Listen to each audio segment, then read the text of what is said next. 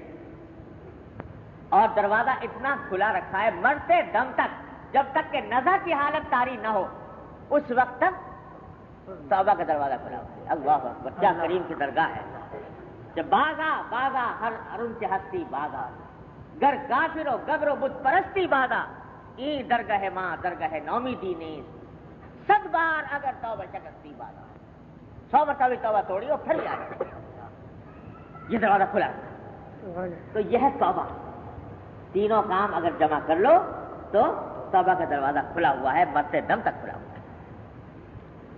اللہ، ہمارے بزرگ تھے حضرت بابا نجم حسن صاحب صلی اللہ تعالیٰ وسلم، اللہ تعالیٰ ان کے درجات بلند فرمائیں۔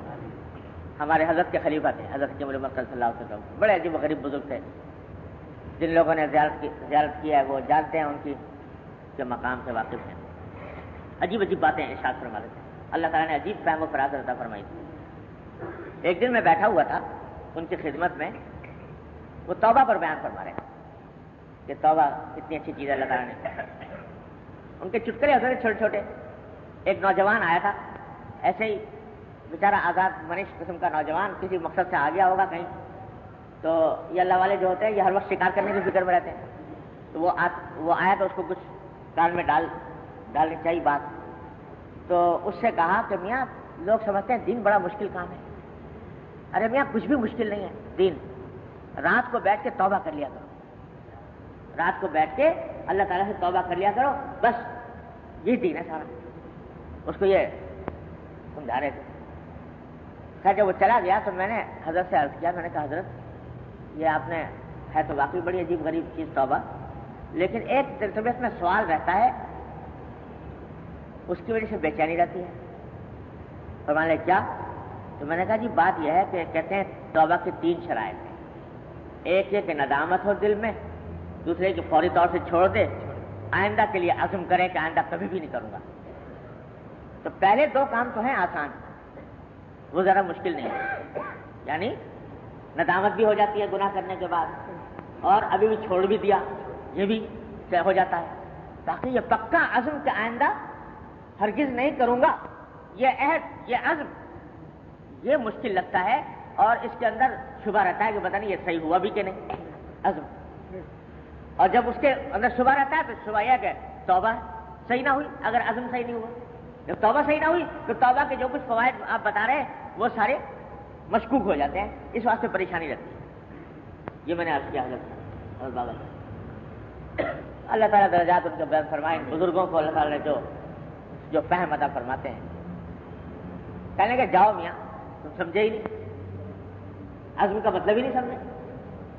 ارے عزم کا مطلب یہ ہے کہ اپنی طرف سے ارادہ کر لو کہ آئندہ گناہ نہیں کروں گا۔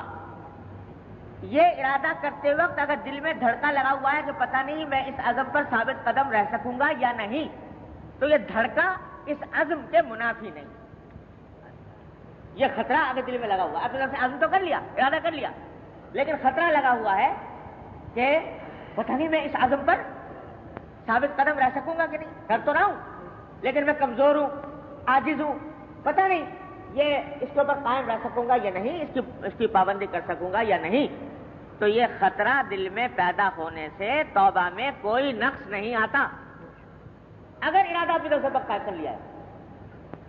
اور یہ جو خطرہ دل میں لگا ہے تو ساتھ اس کا علاج یہ ہے کہ فوراً توبہ کرنے کے ساتھ ساتھ اللہ جل جلالہ سے دعا کر لو کہ یا اللہ عزم تو کر رہا ہوں مگر میں کیا اور میرا عزم کیا، میں کیا، میرا ارادہ کیا، میں کیا، میری ہمت کیا، اپنے سے ارادہ کر رہا ہوں لیکن میں کمزور ہوں، پتہ نہیں اس پر ثابت قدم رہ سکوں یا اللہ آپ ہی ثابت قدم کر دیجیے مجھے، آپ ہی استقامت عطا فرما۔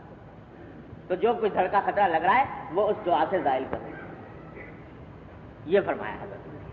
اور حقیقت یہ ہے کہ جب سے انہوں نے یہ بات ارشاد فرمائی تو دل میں ٹھنڈک پڑ گئی کہ الحمدللہ واقعی یہ کوئی اتنا زیادہ مشکل کام نہیں ہے جتنا ہم سمجھتے ہیں کہ صاحب ارے بھائی اپنے طرف سے ارادہ کر لو، نہیں کریں گے، کر لیا، اب خطرہ ہے کہ پتہ نہیں ثابت قدم رہوں گا کہ نہیں رہوں گا، اللہ جلالہ سے دعا مانگ لو کہ یا اللہ میں کیا، میرا ارادہ کیا، میں کب تک، میں کہاں اس کو ثابت قدم رہ سکتا ہوں بغیر آپ کی توفیق سے، آپ ہی اپنی رحمت سے مجھے ہمت دے دیجیے، حوصلہ دے دیجیے، توفیق عطا فرما دیجیے کہ ثابت قدم۔ تو یہ کر تو کوئی مسئلہ اتنا بڑا توبہ کا ہے نہیں، اور جب تک اللہ جل جلالہ نے توبہ کا دروازہ کھولا ہوا ہے میاں، تو مایوسی کیسی، یہ مایوسی کیسی، یہ جو بعض اوقات ہم لوگوں کو یہ دل میں یہ پیدا ہونے سے ہم تو پتہ نہیں بڑے مردود مقہور ہو گئے، ہم سے تو کچھ بنتا بناتا نہیں ہے، گناہوں میں مبتلا ہیں، فلاں میں مبتلا ہیں، مایوسی دل میں پیدا ہو جاتی ہے۔ یہ مایوسی بھی شیطان کا حربہ ہے، یہ شیطان دل میں مایوسی پیدا کر کے انسان کو بے عمل بنانا چاہتا ہے۔ ارے جس بندے کا مالک اتنا رحمان و رحیم ہو کہ مرتے دم تک دروازہ توبہ کا کھولا ہوا ہے کہ تمہارے نامہ اعمال تک سے مٹا دیں گے، وہ مایوس ہو، وہ کہے کہ صاحب میرے لیے کیا راستہ ہے؟ کوئی مایوسی کا راستہ نہیں، سیدھا یہ ہے کہ اللہ جل جلالہ کے حضور حاضر ہو، استغفار کرو، توبہ کرو۔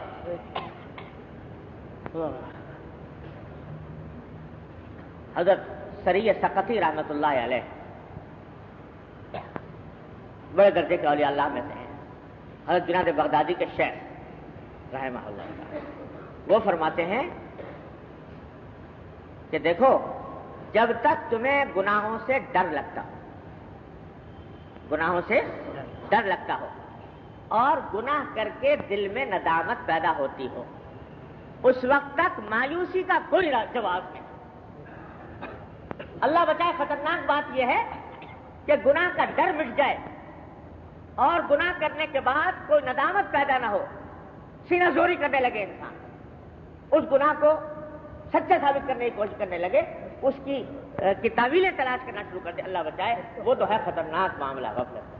لیکن جب تک دل میں ندامت پیدا ہوتی ہے تو مایوسی کا کوئی راستہ نہیں۔ تو ہمارے حضرت شعر پڑھا کرتے تھے کہ سوئے نومیدی مرو امید ہا، سوئے تاریکی مرو خورشید ہا، نومیدی کی طرف مت جاؤ، تاریکی کی طرف مت جاؤ۔ اللہ تعالیٰ نے یہ سورج پیدا کیے ہوئے ہیں توبہ کے، کہ اس توبہ کر لو گے تو انشاءاللہ مایوسی کا کوئی راستہ نہیں۔ تو کتنا ہی گناہ کر چکا ہو انسان، کبھی مایوسی کو پاس نہ آنے دے۔ ارے گناہ کی حقیقت کیا ہے؟ 1 منٹ میں توبہ کے اندر سب اڑ جاتے ہیں، سارے گناہ بڑے سے بڑے۔ وہی حضرت بابا صاحب، ہمارے حضرت بابا نجم حسن صاحب کا صلی اللہ علیہ وسلم شاعر بھی بڑے اچھے تھے، تو ان کا شعر ہم جیسے لوگوں کے لیے بڑا تسلی کا شعر ہوا کرتے ہیں۔ ان کا شعر ہے کہ دولتیں مل گئی ہیں آہوں کی، دولتیں مل گئی ہیں آہوں کی، آہیں کیا؟ یہی ندامت کی آہ، توبہ کی آہ، استغفار کی آہ۔ دولتیں مل گئی ہیں آہوں کی، ایسی تیسی میرے گناہوں کی۔ کہ جب اللہ تبارک و تعالیٰ نے یہ آہ کی دولت دے دی، اللہ جل جلالہ نے یہ نعمت عطا فرما دی کہ دل سلگ رہا ہے ندامت سے، اللہ جل جلالہ کے حضور انسان حاضر ہے اور اپنے گناہوں کی معافی مانگ رہا ہے اور ندامت کا اظہار کر رہا ہے، تو پھر یہ گناہ یہ کیا کر لیں گے ہمارا اثر؟ دولتیں مل گئی ہیں آہوں کی، ایسی تیسی میرے گناہ۔ تو اللہ تبارک و تعالیٰ نے یہ توبہ کا راستہ، استغفار کا راستہ ایسا رکھ دیا ہمارے لیے، آپ کے لیے، کہ مایوسی کا کوئی گزر نہیں۔ تو بھائی میں عرض کر رہا تھا کہ ایک تو ہے توبہ، توبہ تو یہ ہے 3 چیزوں کا مجموعہ، اس کے بغیر اگر توبہ کامل نہیں ہوتی۔ ایک ہے استغفار، استغفار جو ہے وہ عام ہے توبہ کے مقابلے میں، توبہ خاص ہے اور استغفار عام ہے۔ استغفار کے معنی ہے مغفرت کی دعا کرنا، اللہ جل جلالہ سے بخشش مانگے کہ اللہ مجھے معاف کر۔ تو حضرت امام غزالی رحمۃ اللہ علیہ فرماتے ہیں، ہم لوگوں کے لیے بڑی تسلی کی باتیں ہیں یہ سب بزرگوں کے بتائے ہوئے۔ وہ فرماتے ہیں کہ استغفار جو ہے اس کے لیے 3 شرطیں نہیں ہیں استغفار کرنے کے لیے۔ توبہ کے لیے ہے، استغفار کے لیے یہ 3 شرطیں نہیں ہیں۔ استغفار ہر حالت میں کرے انسان، جس وقت بھی کوئی غلطی ہو، کوئی شائبہ پیدا ہو، کوئی وسوسہ پیدا ہو، عبادت میں کوتاہی ہو، کسی قسم کی صورت ہو، اس میں استغفار مشروع ہے۔ استغفار کر، استغفر اللہ ربی من کل ذنب واتوب الیہ، یہ استغفار کر۔ کہنے کا منشا یہ ہے، یعنی اور آگے بڑھ کر بات کہہ رہا ہوں، اللہ تعالیٰ اس کا غلط معنی لینے سے ہم کو محفوظ رکھے، اس کا نقصان نہ پہنچے، فائدہ پہنچے۔ بات ہے صحیح لیکن نازک بات ہے۔ امام غزالی رحمۃ اللہ نے لکھی ہے، بات نازک ہے لیکن خطرناک بھی ہے اگر کوئی غلط استعمال کرے تو، لیکن ہے صحیح 100%۔ وہ فرماتے ہیں کہ دیکھو، اصل راستہ تو ہے ایک مومن کے لیے کہ توبہ کرے، اور توبہ کی وہی 3 شرطیں، ندامت بھی ہو، چھوڑے بھی، آئندہ کے لیے عزم بھی کرے۔ اصل راستہ تو وہی۔ لیکن کوئی شخص ایسا ہوتا ہے کہ اس نے بہت سے گناہ چھوڑ دیے، کوشش میں لگا ہوا ہے چھوڑنے کی، لیکن ایک آدھا گناہ ایسا رہ گیا کہ جس کو چھوڑنے پر قادر نہیں ہو پا رہا، باوجود کوشش کے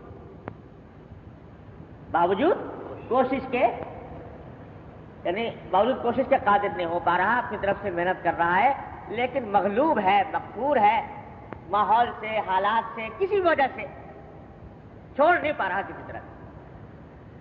تو کیا ایسا شخص مایوس ہو جائے، نا امید ہو جائے کہ میں تو یہ چھوڑنے پر قادر نہیں ہوا، میں تو تباہ ہو گیا؟ دیکھو آج کل ایسے لوگ ہیں، مثلا میں مثال دیتا ہوں کہ بینک میں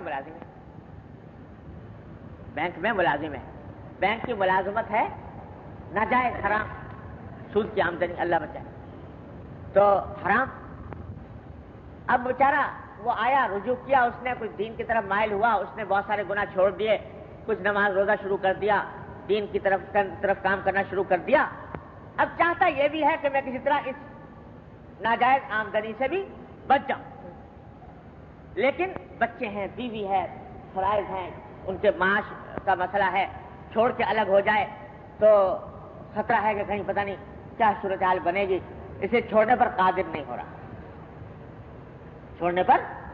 ہو رہا، تلاش میں ہے کوئی دوسری ملازمت مل جائے، کوئی دوسرا روزگار مل جائے۔ میں کہا کرتا ہوں کہ ایسے آدمی کو چاہیے کہ وہ اس طرح ملازمت تلاش کرے، دوسری ایسا روزگار تلاش کرے جیسا ایک بے روزگار آدمی تلاش کرتا ہے، اس طرح تلاش کرے۔ لیکن ظاہر ہے کہ اپنے اختیار میں نہیں ہوتا، ملازمت نہیں مل رہی، تو اس کے بارے میں کیا ہے؟ کیا ایسا شخص مایوس ہو کے بیٹھ جائے کہ بالکل میں چھوڑ تو سکتا نہیں اور اس واسطے عزم بھی نہیں کر سکتا، تو میں تائب بھی نہیں ہو سکتا، تو کیا مایوس ہو جائے؟ اس کے لیے کوئی راستہ نہیں۔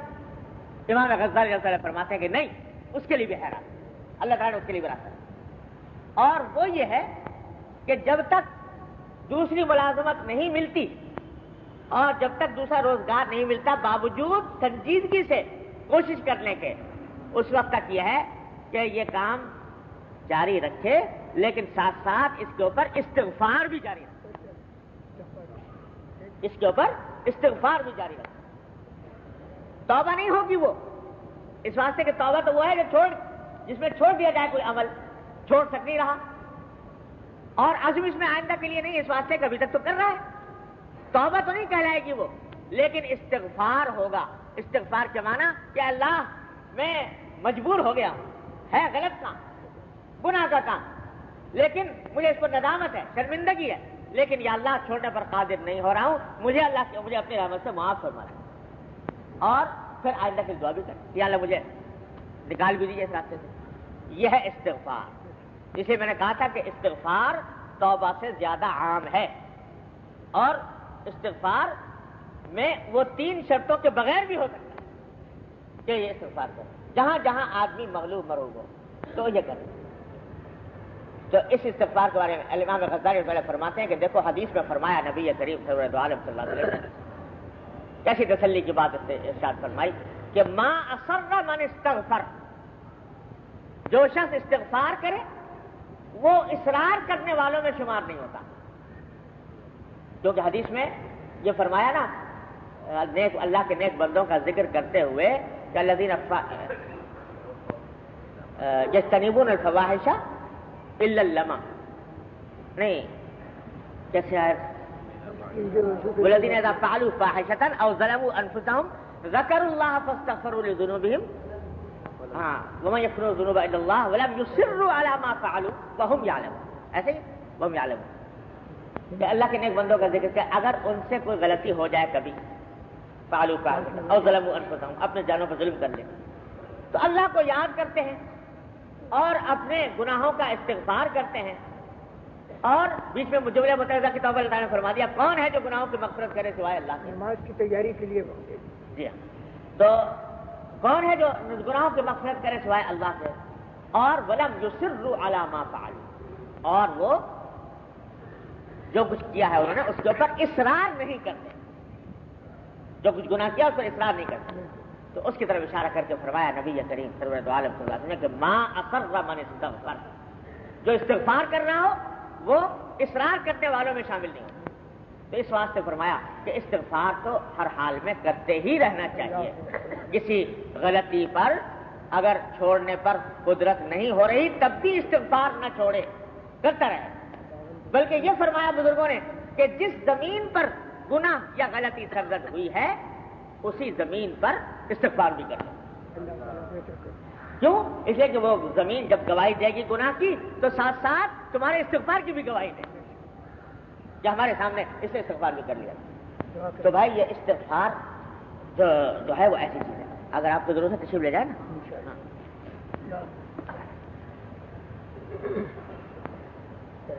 ادھر سے چلے جائیے.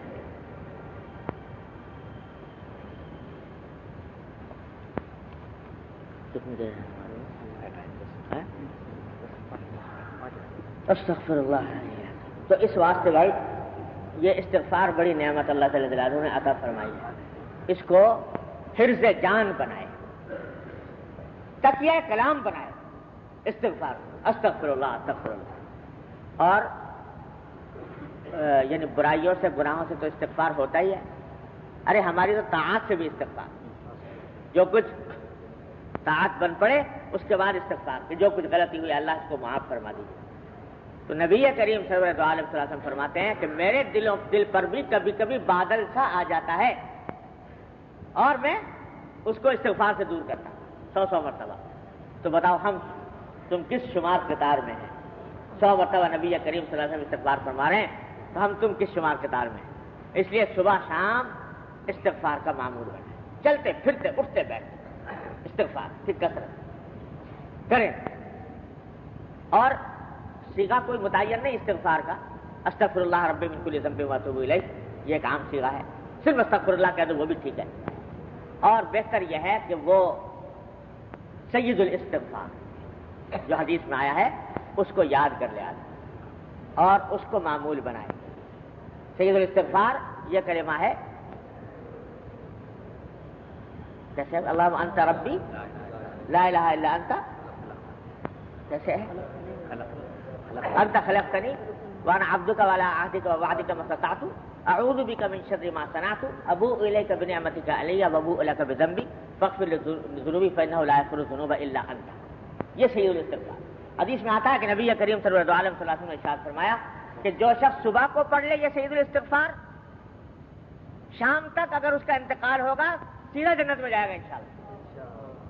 شام کو پڑھ لے تو صبح تک اگر انتقال ہوگا سیدھا جنت میں جائے گا. تو صبح شام اس کو معمول بنائے سید الاستغفار. اللہم انت ربی لا الہ الا انت وانا عبدک وعلی عہدک ووعدک ما استطعت الی آخر. سب کی کتابوں میں چھپا ہوا ہے. ہمارے حضرت کے اسوہ رسول اکرم صلی اللہ علیہ وسلم میں بھی ہے. میری کتاب آسان نہیں کیا چھپی ہوئی ہے اس کے اندر بھی لکھا ہوا ہے. تو اس کو یاد کر لینا چاہیے. زیادہ مشکل نہیں ہے، لمبا نہیں ہے، چھوٹا سا ہے. اور صبح شام اپنے معمولات میں اس کو شامل کریں. بلکہ میں تو کہتا ہوں کہ ہر نماز میں، نماز کے بعد یہ سید الاستغفار پڑھ لینا چاہیے، ایک دفعہ پڑھ لینا کافی انشاءاللہ۔ تو یہ کم از کم ایک مرتبہ پڑھ لیا کرے ہر نماز کے بعد۔ اللہ تبارک و تعالیٰ جب حضور اقدس نبی کریم صلی اللہ علیہ وسلم نے فرمایا سید الاستغفار، اتنا بڑا لقب دیا اس کو کہ تمام استغفارات کا سردار ہے یہ، تو اللہ تبارک و تعالیٰ نے جب یہ کلمات اپنے نبی کو سکھائے اور نبی اپنی امت کو سکھا رہا ہے کہ جن کلمات سے استغفار کیا کرو، ارے تو کچھ منظوری ہوگا اللہ تبارک و تعالیٰ کو ان کلمات کے پیچھے کہ اللہ تبارک و تعالیٰ نوازنا ہی چاہتے ہیں، انشاءاللہ مغفرت کرنا چاہتے ہیں، اس کو اپنے معمولات میں شامل کر لیا جائے۔ اللہ تبارک و تعالیٰ مجھے بھی توفیق دے، آپ حضرات کو بھی توفیق عطا فرمائے، انشاءاللہ باقی اللہ نے توفیق دی تو آئندہ اللهم صل على محمد وعلى ال محمد كما صليت على ابراهيم وعلى ال ابراهيم انك حميد مجيد ربنا ظلمنا انفسنا وان لم تغفر لنا وترحمنا لنكونن من الخاسرين ربنا ظلمنا انفسنا وان لم تغفر لنا وترحمنا لنكونن من الخاسرين ربنا ظلمنا انفسنا وان لم تغفر لنا وترحمنا لنكونن من الخاسرين ربنا آتنا في الدنيا حسنة وفي الآخرة حسنة وقنا عذاب النار یا ارحم الراحمین اپنے فضل و کرم اپنی رحمت سے ہمارے تمام گناہوں کو معاف کر، یا اللہ ہمارے چھوٹے بڑے اگلے پچھلے خفیہ علانیہ ہر طرح کے گناہوں کو معاف کر، یا اللہ ہمیں سیدھے راستے پر چلنے کی توفیق عطا فرما، یا اللہ اپنی رحمت سے اتباع سنت کی توفیق عطا فرما، یا اللہ ہر طرح کے شر فتنے سے حفاظت فرما، یا اللہ گناہوں سے معصیتوں سے منکرات سے ہمارے گھر والوں متعلقین احباب سب کی حفاظت فرما، یا اللہ جو گناہ ہم سے ہو گئے ہیں اپنی رحمت سے ان کی مغفرت فرما، یا اللہ ان پر توبہ کی توفیق عطا فرما، یا اللہ آئندہ ان سے بچنے کی توفیق عطا فرما، یا ارحم الراحمین اپنے فضل و کرم سے تمام حاضرین اور حاضرات کو ان کے تمام جائز مقاصد میں کامیابی عطا فرما، یا اللہ سب کی پریشانیوں کو دور فرما، سب کی مشکلات کو آسان فرما، یا اللہ ہمیں جو لوگ بیمار ہیں ہمیں شفا کامل و عاجل عطا فرما، جو مقروض ہیں ان کے قرضے کی ادائیگی کا سامان فرما، یا اللہ جو کسی گناہ میں مبتلا ہے اپنی رحمت سے ان کو گناہوں سے چھٹکارا عطا فرما، یا اللہ اپنی رحمت سے جو لوگ تنگدست ہیں ان کی تنگدستی کو دور فرما، یا اللہ ساری جائز حاجات کو اپنے فضل و کرم سے پورا فرما، یا اللہ جن لوگوں نے ہم سے دعا کے لیے کہا ہے اپنی رحمت سے ان سب کی دلی مرادوں کو پورا فرما۔ اللهم انا نسألك من خير ما سألك منه عبدك ونبيك محمد صلى الله عليه وسلم ونعوذ بك من شر ما استعاذ منه عبدك ونبيك محمد صلى الله عليه وسلم ربنا تقبل منا انك انت السميع العليم وتب علينا انك انت التواب الرحيم وصلى الله تعالى على خير خلقه محمد واله وصحبه اجمعين آمين برحمتك يا ارحم۔ ونعوذ بالله من شرور انفسنا ومن سيئات اعمالنا من يهده الله فلا مضل له ومن يضلله فلا هادي له وأشهد أن لا إله إلا الله وحده لا شريك له وأشهد أن سيدنا وسندنا ونبينا ومولانا محمدا عبده ورسوله صلى الله تعالى عليه وعلى آله وأصحابه وبارك وسلم تسليما كثيرا أما بعد عن أبي هريرة رضي الله تعالى عنه قال قال رسول الله صلى الله عليه وسلم والذي نفسي بيده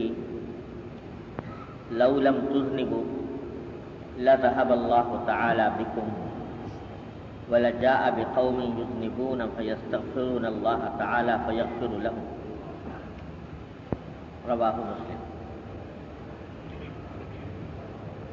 یہ حضرت ابو ہریرہ رضی اللہ تعالیٰ عنہ سے روایت ہے کہ رسول اللہ صلی اللہ علیہ وسلم نے ارشاد فرمایا کہ قسم اس ذات کی جس کے ہاتھ میں میری جان ہے۔ یہ خاص انداز تھا نبی کریم صلی اللہ علیہ وسلم کے قسم کھانے کا، اور جس بات پر زور دینا ہوتا اور تاکید کے ساتھ اہتمام کے ساتھ بیان کرنا ہوتا تو قسم کھاتے، اور قسم بھی ان الفاظ کے ساتھ کہ قسم اس ذات کی جس کے ہاتھ میں میری جان ہے۔ لو لم تذنبوا کہ اگر تم گناہ نہ کرو بالکل تو لذهب اللہ تعالی بکم تو اللہ تعالی تمہارا وجود ختم کر دے، اور ایسے لوگوں کو پیدا کرے جو گناہ کریں پھر استغفار کریں پھر اللہ تعالیٰ ان کی مغفرت. یہ ارشاد فرمایا کہ اگر انسان گناہ کرنا بالکل چھوڑ دیں، اور چھوڑنے سے مراد یہ ہے کہ ان میں صلاحیت ہی گناہ کرنے کی باقی نہ رہے، تو اللہ تبارک و تعالیٰ پھر دوسری مخلوق پیدا کرتا ہے کہ جو جس سے غلطی ہو اور غلطی کے بعد پھر وہ استغفار کرے اور اللہ تعالیٰ اس کی مغفرت کرے. اشارہ اس بات کی طرف کر دیا کہ اگر مقصود یہ ہوتا انسان کے تخلیق سے کہ ایسی مخلوق پیدا ہو کہ جس کے اندر گناہ کرنے کی صلاحیت ہی نہ ہو، تو پھر انسان کو پیدا کرنے کی ضرورت نہیں تھی، فرشتے ہی کافی تھے.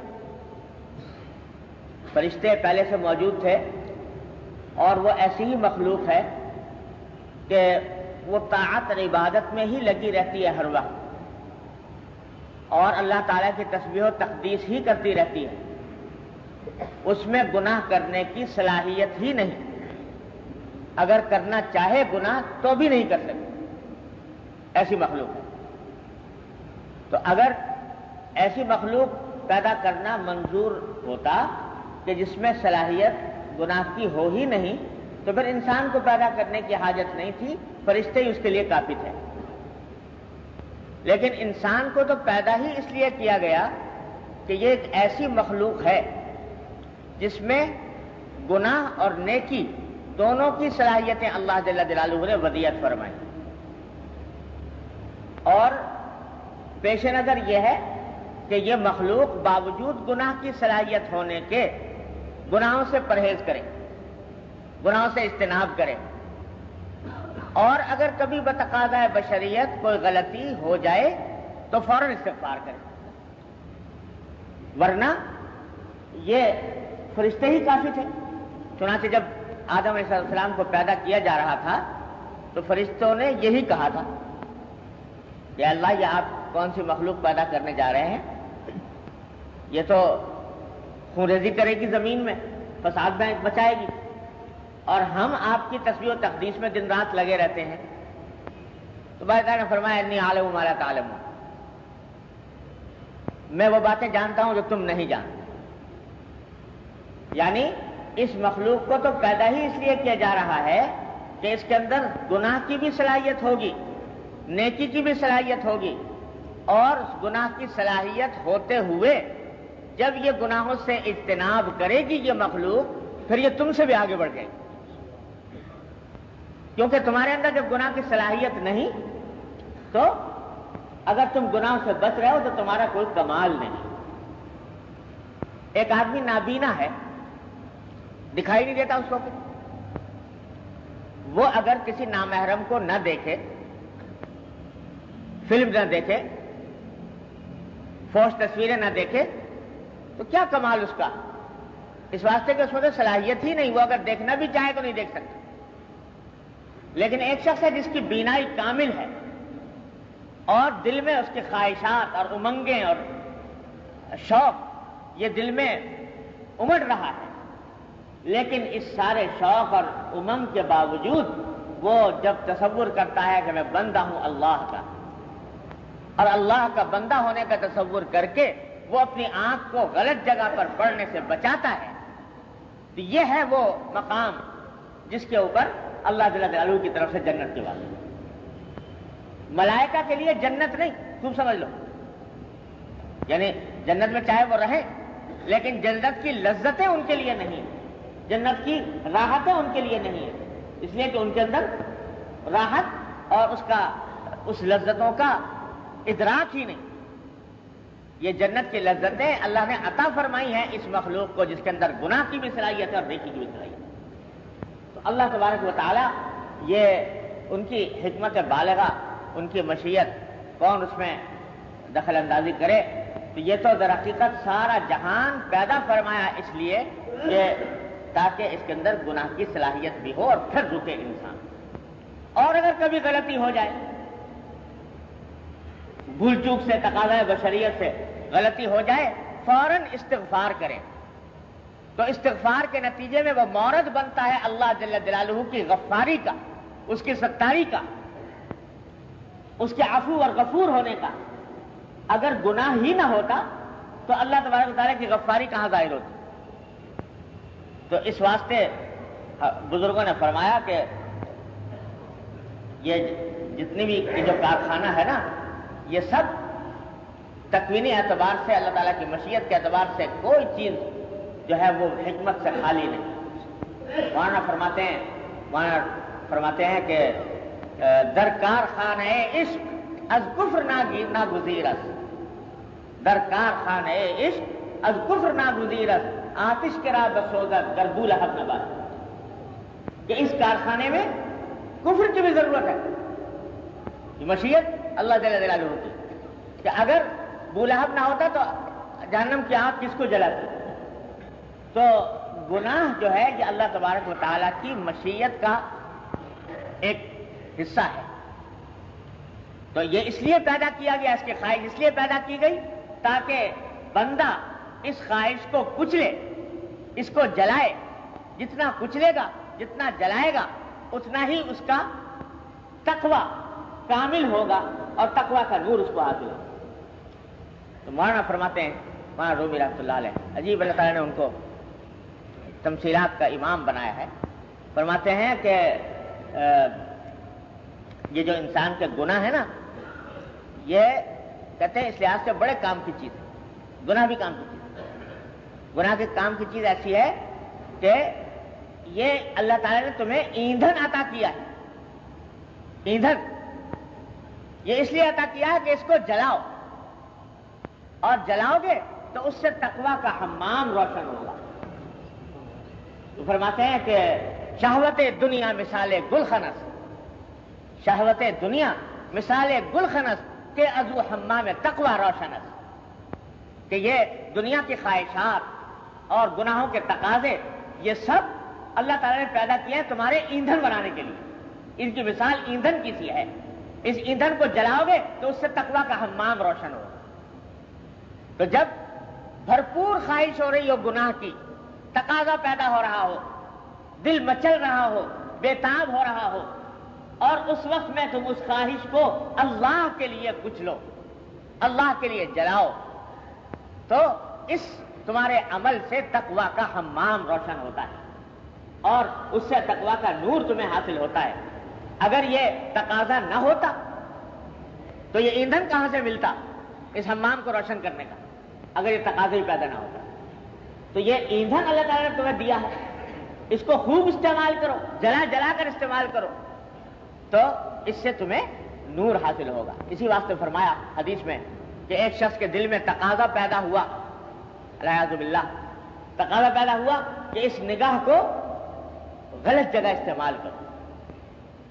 نامحرم کے اوپر نگاہ ڈالنے کا دل میں تقاضا اور داعیہ پیدا ہوا، شوق ہوا. اب کسی اللہ کے بندے نے اس شوق اور تقاضے کے باوجود اس نگاہ کو روک لیا کہ نہیں، میرے اللہ نے، میرے مالک نے اس سے منع فرمایا، روک لیا. تو حدیث میں آتا ہے کہ جو شخص اللہ کی یاد کر کے اس کو روک لے گا تو اللہ تبارک و تعالیٰ اس کو ایمان کی ایسی حلاوت عطا فرمائیں گے کہ اگر وہ نظر ڈال لیتا تو اتنی لذت نہ آتی جو اللہ تبارک و تعالیٰ نے اس ایمان میں حلاوت عطا فرمائی. تو وہ نور کہاں سے حاصل ہوا؟ اس تقاضے سے، اس داعیے سے. اگر تقاضا اور داعیہ نہ ہوتا تو یہ نور نہ حاصل ہوتا. تو حضرت حضور نبی کریم صلی اللہ علیہ وسلم فرماتے ہیں کہ یہ اللہ تعالیٰ کی مشیت کا کارخانہ ہے. تو اللہ تعالیٰ کی مشیت کا کارخانہ ہے. یہ گناہ کی دو مصلحتیں. خیال پیدا ہوتا ہے کہ جب اللہ نے آپ کو گناہ کرانا نہیں ہے تو پیدا کیوں کیا؟ تو اللہ تبارک و تعالیٰ کی دو مصلحتیں، حکمتیں ہیں گناہ کے اندر. پہلی مصلحت یہ ہے کہ بندہ اس سے بچے اور اس سے اجتناب کرے، پوری کوشش کر کے، اہتمام کر کے اس سے احتراز کرے. اعتراض کرے گا تو تقویٰ کا مقام حاصل ہوگا، تقویٰ کا نور حاصل ہوگا، اللہ جل جلالہ کا قرب حاصل ہوگا۔ جتنا جتنا انسان گناہوں سے اجتناب کرتا جائے گا اسی حساب سے اس کو ترقی ہوتی جائے گی درجات میں۔ من یتق اللہ یجعل لہ مخرجا، اللہ تعالیٰ اس کے لیے نئے نئے راستے پیدا فرمائیں گے۔ اور اگر بالفرض باوجود کوشش کے، اہتمام کے، تمام اپنی توانائیاں بروئے کار لانے کے بعد پھر بھی وتقاضۂ بشریت کسی جگہ پھسل گیا، تو پھسل جانے کے نتیجے میں جب اس کے اوپر استغفار کرے گا کہ اللہ مجھ سے غلطی ہو، ندامت شکستگی کے ساتھ اللہ جل جلالہ کے حضور حاضر ہوگا کہ اللہ مجھ سے غلطی ہو گئی، استغفار کرے گا، استغفر اللہ ربی من کل ذنب واتوب الیہ، یہ کہے گا، اور دل میں اس کے ندامت کی آگ جلے گی، تو اس ندامت کی آگ کے نتیجے میں اور استغفار اور توبہ کے نتیجے میں اس کے مدارج اور بلند ہو گئے، اللہ جل جلالہ کی غفاری کا مظہر بنے گا اور اللہ جل جلالہ کی ستاری کا مظہر بنے گا اگر اس کے اندر اس نے صحیح معنی میں استغفار اور توبہ کر لیا اس کے بعد۔ تو بعض اوقات ایسا ہوتا ہے، یہ باتیں جو ہے بڑی نازک باتیں ہیں، غلط کوئی سمجھ لے تو اللہ بچائے اس کی غلط سمجھنے سے محفوظ رکھے اللہ تعالیٰ۔ گناہ پر کبھی جرأت نہیں کرنی چاہیے، لیکن اگر کبھی بتقاضۂ بشریت سرزد ہو جائے تو مایوس بھی نہیں ہونا چاہیے۔ اللہ جل جلالہ نے راستے یہ توبہ اور استغفار کے اسی کام کے لیے رکھے ہیں۔ تو ہمارے بزرگ فرماتے ہیں کہ جب انسان سے گناہ کا کبھی صدور ہو جائے اور گناہ کا صدور ہونے کے بعد دل میں ندامت کی آگ بھڑک اٹھے اور اس ندامت کی آگ کے نتیجے میں آدمی رجوع الی اللہ کرے، تائب ہو، استغفار کرے، روئے، گڑ گڑائے، تو بعض اوقات اس رونے اور گڑ گڑانے کے نتیجے میں اس کو جو مقام حاصل ہوتا ہے وہ اتنا ایسا مقام ہوتا ہے کہ اگر وہ گناہ سرزد نہ ہوتا تو اس مقام تک نہ پہنچ سکتا۔ ہمارے حضرت حکیم الامت مولانا تھانوی قدس اللہ سرہ نے واقعہ لکھا ہے، حضرت معاویہ رضی اللہ تعالیٰ عنہ، حضرت معاویہ رضی اللہ تعالیٰ عنہ رات کو تہجد میں اٹھا کرتے تھے، تو ایک دن ایسا ہوا کہ آنکھ لگ گئی، آنکھ نہیں کھلی، اور یہاں تک کہ تہجد کا وقت نکل گیا۔ اب ساری عمر میں یہ واقعہ پیش آیا تھا کہ تہجد کا وقت نکل گیا، تو اس کے نتیجے میں اس قدر ندامت ہوئی، اس قدر تکلیف اور رنج ہوا کہ سارا دن روتے روتے گزرا، یا اللہ مجھ سے کیا ہو، سارا دن روتے روتے گزرا۔ جب اگلے دن سوئے تو جب تہجد کا وقت آیا دیکھا ایک بزرگوار جگا رہے ہیں کہ اٹھ جاؤ۔ خیر اٹھ گئے، پوچھا بھائی تم کون ہو؟ کہا کہ جی میں وہی ہوں بدنام مخلوق ابلیس۔ تو بھائی تمہیں اٹھانے سے کیا کام؟ تمہارا کام تو انسان کو غفلت میں مبتلا کرنا ہے، تم مجھے اٹھانے کیسے آ گئے؟ کہنے اس سے کچھ بحث نہ کرو، اٹھ جاؤ، جاؤ تہجد پڑھو، اپنا کام میں لگو۔ کہ نہیں بتاؤ مجھے وجہ کیا ہے؟ تو جب اصرار کیا تو کہنے لگا کہ جی کل جو آپ سے تہجد قضا ہوئی تھی تو میں نے آپ کو نیند آپ کے اوپر مسلط کر دی تھی کہ سو جائے اور قضا ہو جائے، لیکن سارا دن آپ نے روتے روتے گزارا، اس رونے کے نتیجے میں آپ کے اتنے درجات بلند ہوئے کہ اگر تہجد میں اٹھ جاتے تو اتنے بلند نہ ہوتے۔ تو میں نے کہا یہ تو بڑے خسارے کا سودا ہے، تو اس لیے میں نے کہا کہ آج آپ کو اٹھا دوں تاکہ یہ اور زیادہ درجات کی بلندی کا راستہ نہ نکلے۔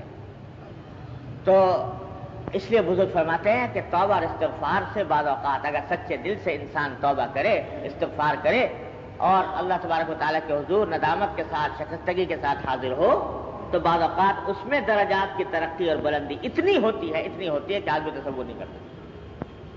اس واسطے یہ توبہ اور استغفار بڑی عظیم چیز اللہ تبارک و تعالیٰ، اسی لیے حضور صلی اللہ علیہ وسلم فرما رہے ہیں کہ اگر تم گناہ بالکل ترک کر دو ساری مخلوق، تو اللہ تعالیٰ دوسری مخلوق لے آئے گا جو گناہ بھی کرے اور گناہ کر کے پھر استغفار بھی کرے، اللہ تبارک و تعالیٰ اس کو معاف کرے۔ تو بتلانا نبی کریم صلی اللہ علیہ وسلم کو اس حدیث کے ذریعے ہمارے آپ کے لیے جو عملی تعلیم آپ نے اس ارشاد میں دی ہے وہ یہ ہے کہ اگر کبھی غلطی ہو جائے تو مایوس نہ ہو، بلکہ توبہ اور استغفار کی طرف رجوع کرو، اپنی طرف سے اقدام نہ کرو، پوری کوشش کرو گناہ سے بچنے کی، لیکن اگر کبھی ہو جائے بھول چوک تو فوراً استغفار اور توبہ کی طرف رجوع کرو۔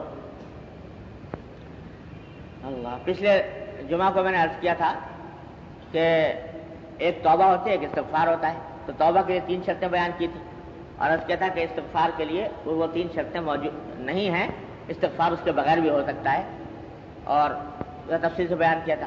ایک صاحب کہنے لگے کہ صاحب یہ تو کچھ دل میں یہ خیال پیدا ہونے لگا کہ صاحب پھر تو گناہ ہونا چھوڑنے کی کوئی خاص ضرورت نہیں ہے، اور بس استغفار کرتے رہیں، گناہ بھی کرتے ہیں استغفار بھی کرتے ہیں۔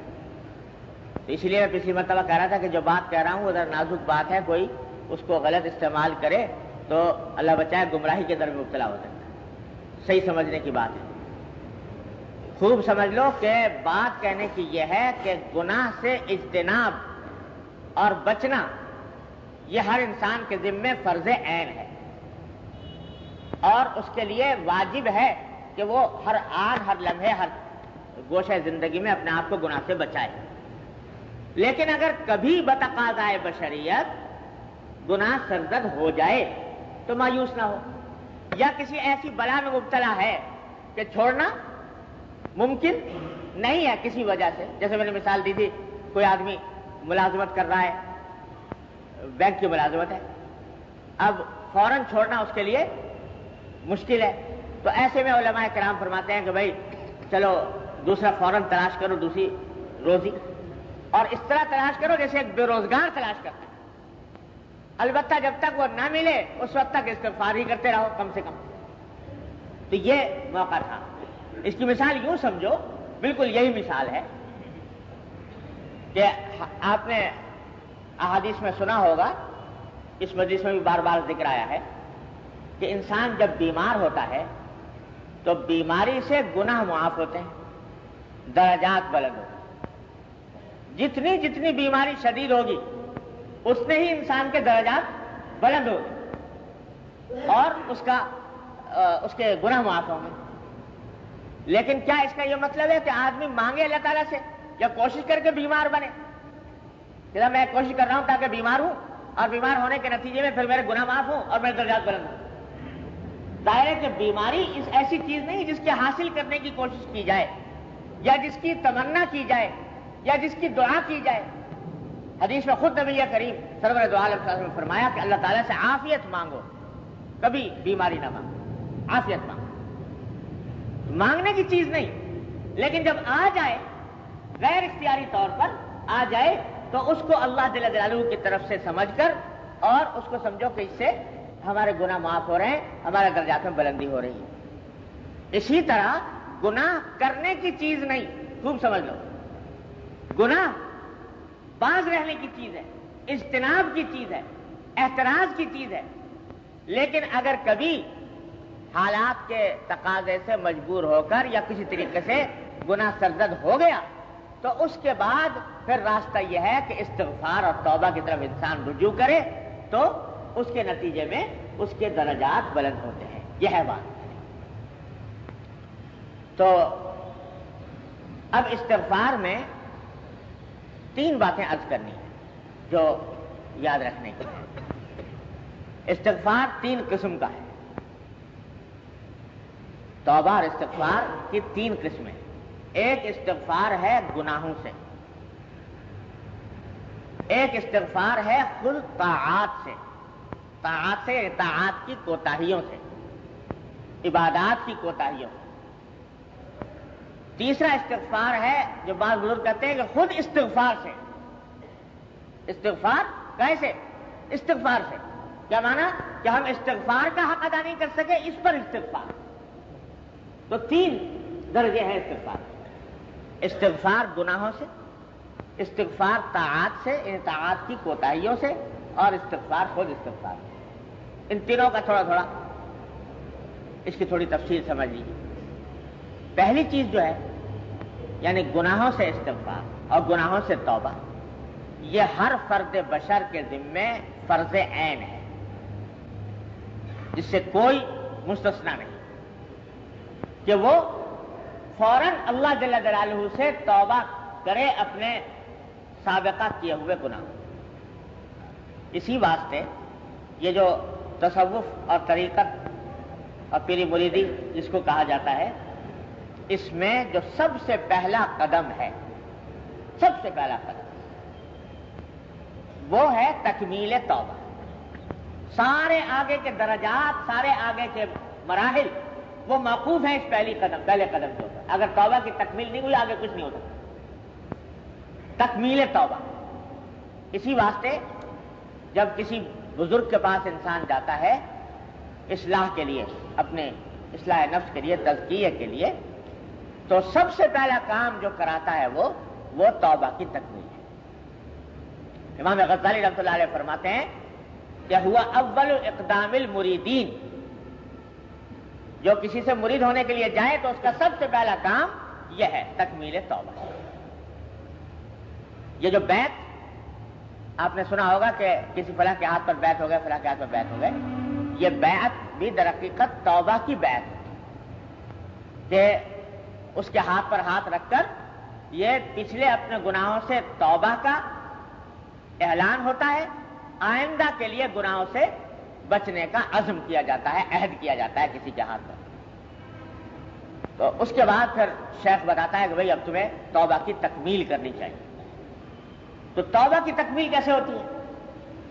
تو اس کے بارے میں حضرات مشائخ فرماتے ہیں کہ توبہ کے دو درجے ہیں تکمیل توبہ.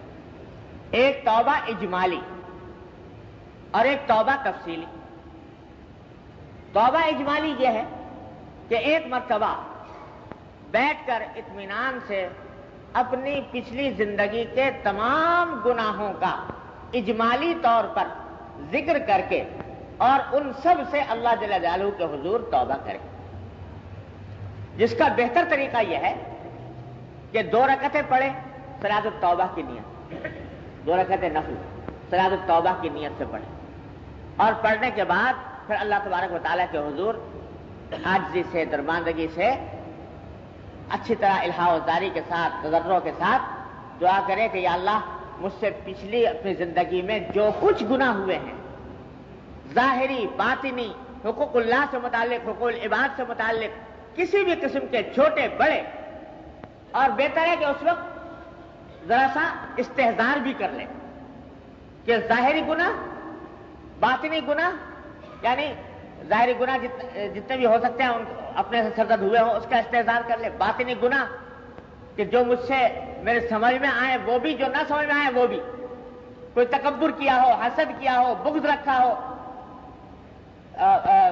بے صبری کی ہو، یہ جتنے باطن کے گناہ ہوتے ہیں ان سب کا تصور کر کر کے اللہ تبارک و تعالیٰ سے ایک مرتبہ اجمالی توبہ کر لے، یا اللہ ان سب سے میں توبہ کرتا ہوں. اور قربان جائیے نبی کریم سرور دو عالم صلی اللہ علیہ وسلم کے ایسے ایسے الفاظ سکھا گئے اللہ استغفار کے کہ انسان خود سے تو کبھی پہنچ ہی نہیں سکتا تھا ان الفاظ تک جو حضور نے سکھا دیے. فرمایا کہ رب اغفر وارحم واعف عنا وتکرم وتجاوز عما تعلم فإنك تعلم ما لا نعلم إنك أنت الأعز الأكرم. یہ دعا حضور اقدس صلی اللہ علیہ وسلم میں ثابت ہے. جب صحیح کیا کرتے تھے صفا مروہ کے درمیان تو میلین اخضرین جو ہیں یعنی وہ سبز ستون جو لگے ہوئے ہیں جہاں جن کے درمیان بھاگنا ہوتا ہے، تو وہاں پر حضور اکرم صلی اللہ علیہ وسلم ثابت ہے کہ آپ یہ دعا پڑھا کریں گے رب اغفر وارحم واعف عنا وتکرم وتجاوز عما تعلم فإنك تعلم ما لا نعلم إنك أنت الأعز الأكرم. یا اللہ آپ میری مغفرت فرمائیے، مجھ پر رحم فرمائیے، اور تجاوز عما تعلم کہ اور اللہ جو کچھ میرے گناہ آپ کے علم میں ہیں ان سب کو معاف فرمائیے. کیوں اسے کہ فَإِنَّكَ تَعْلَمُ مَا لَا نَعْلَمُ، اس واسطے کہ آپ کے علم میں وہ گناہ ہیں جن کا علم ہمیں بھی نہیں۔ کتنے گناہ ایسے ہوتے ہیں کہ ہیں گناہ لیکن ہمیں ان کا احساس نہیں ہوا، علم نہیں ہوا، یاد نہیں رہے، تو کہاں تک انسان احاطہ کرے گا؟ کن کن گناہوں کا احاطہ کرے گا؟ تو فرمایا جتنے گناہ اے اللہ آپ کے علم میں ہیں ان سب کو اپنی رحمت سے معاف کرنا۔ تجاوز عما تعلم فإنك تعلم ما لا نعلم، آپ وہ باتیں جانتے ہیں جو ہم نہیں جانتے۔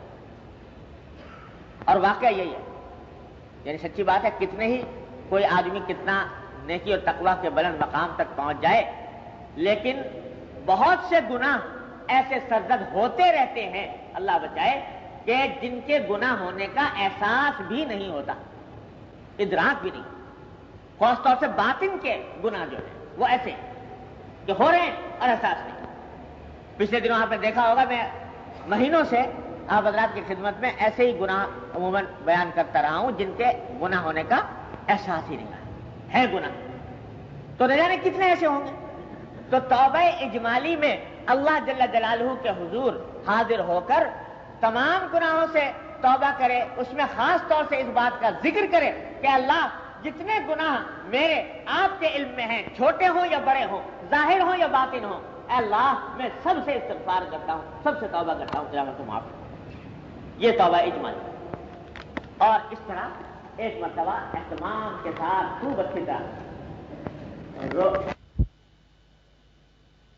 بنا کر اللہ جل جلالہ کے حضور یہ الہا و داری سے ایک مرتبہ سارے گناہوں سے معافی مانگی۔ یہ توبہ اجمالی ہو گئی،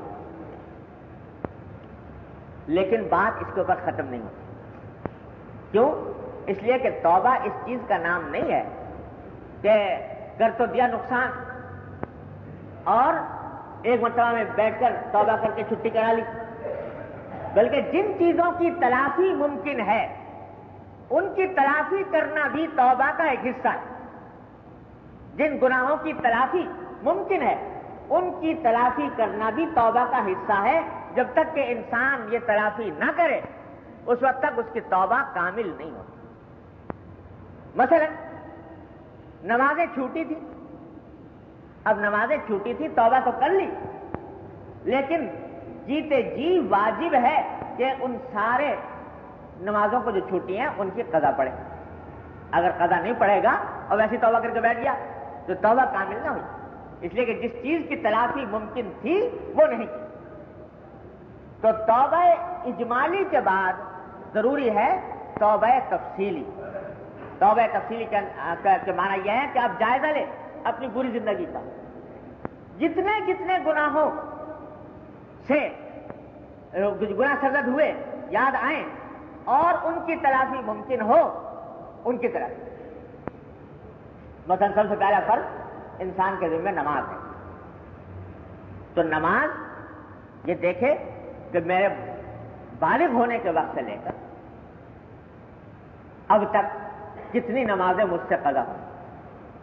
یہ سب باتیں میں اس لیے عرض کر رہا ہوں کہ بھائی یہاں پر ہم بیٹھتے ہیں اس کام کے لیے تاکہ اپنے اللہ تعالیٰ ہمیں اصلاح کی توفیق عطا فرمائے۔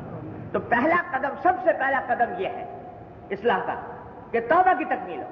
یہ اگر نہیں ہے تو اس کے معنی یہ ہے کہ کچھ نہیں آگے، یہ پہلا قدم اگر نہ بڑھا، اس لیے اس کو سننے کی ضرورت ہے کہ اس کے اوپر عمل کیا جائے۔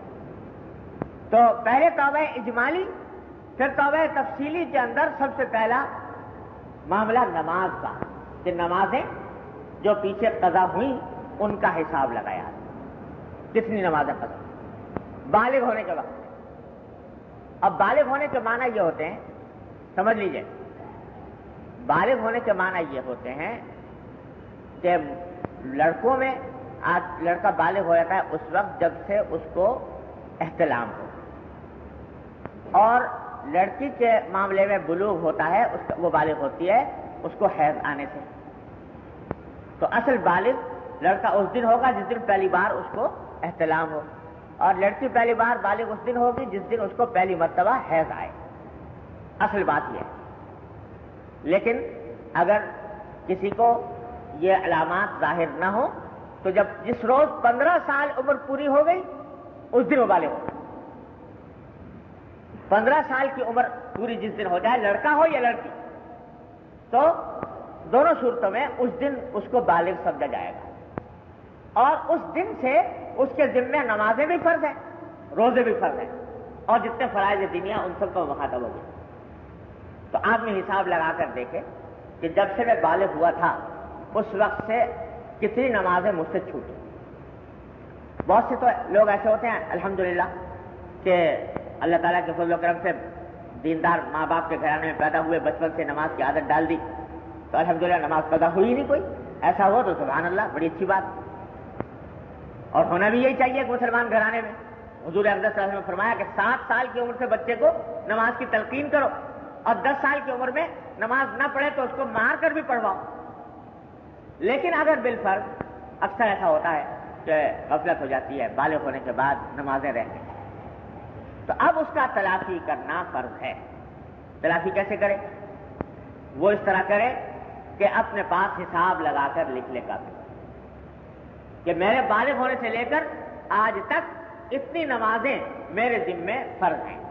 اگر ٹھیک ٹھیک حساب لگانا ممکن ہو، یاد ہو تو ٹھیک ٹھیک حساب لگائے، اگر ٹھیک ٹھیک یاد نہ ہو تو اندازہ کرے، محتاط اندازہ، کہ زیادہ ہو جائے کم نہ ہو، ایسا محتاط اندازہ لگا کر اپنی کاپی میں لکھ لے کہ میرے ذمے آج فلاں تاریخ کو اتنی نمازیں فرض ہیں قضا، اور آج سے میں اس کی ادائیگی شروع کر رہا ہوں۔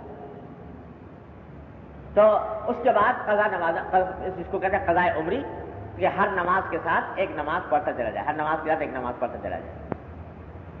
تو تاریخ لکھی ہوئی موجود ہے، اور اس کے اندر ساتھ کاپی میں یہ بھی لکھ دے کہ اگر میں اپنی زندگی میں یہ نمازیں ادا نہ کر سکا تو اپنے ورثاء کو وصیت کرتا ہوں کہ وہ میرے ترکے سے ان نمازوں کا فدیہ ادا کریں۔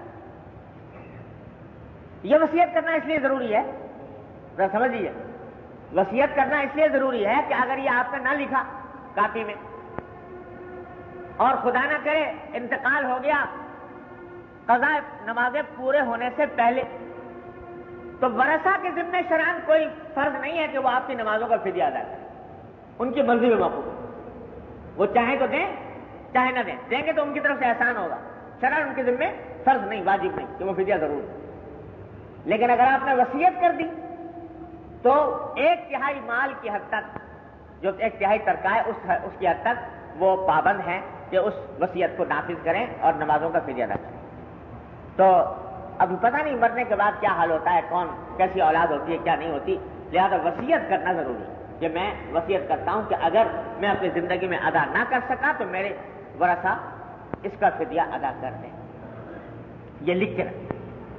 اب دیکھو بھائی، نبی کریم سرور دو عالم صلی اللہ علیہ وسلم نے ارشاد فرمایا کہ کسی بھی آدمی کے لیے جو اللہ پر اور یوم آخرت پر ایمان رکھتا ہو اور اس کے پاس کوئی وصیت لکھنے کے لیے موجود ہو اور وہ 2 راتیں بھی اس کو گزارنی نہیں چاہیے بغیر وصیت کے لکھے ہوئے۔